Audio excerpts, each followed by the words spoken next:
Hey everybody, Sam Kavaris in the Nimnik Sports Update. Well, looks like Chris Singleton's out maybe until the postseason, certainly no earlier than that.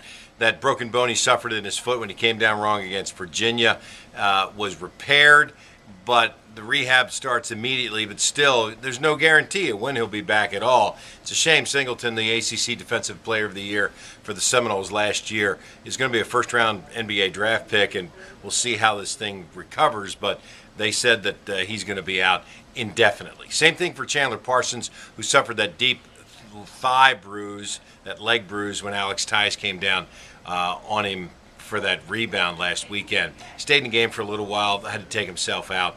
He's on crutches, got some bleeding in his thigh. Not that big of a deal, but it's a soft tissue injury that just takes time.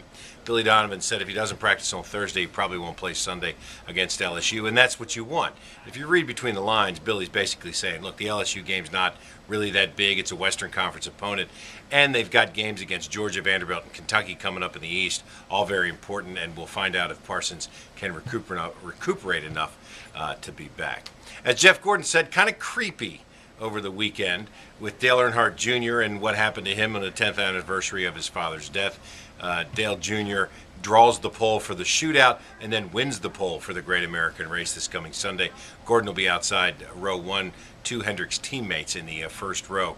The fast track has been everything that's advertised, even though they're trying to tweak it down, and qualifying speed was under 190 miles an hour, about 186. Drafting, those cars will be doing over 200 once again on Sunday, and maybe 3 wide.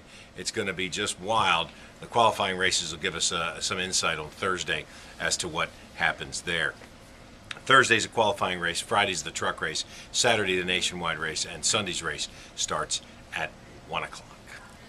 I'm Sam Kavaris, and that's the Sports Update brought to you by Nimnik Family of Dealerships and Nimnik Chevrolet. You can follow us live streaming at 1010XL.com from 10 to 11:30 every day, as well as right there at news4jax.com during the newscasts.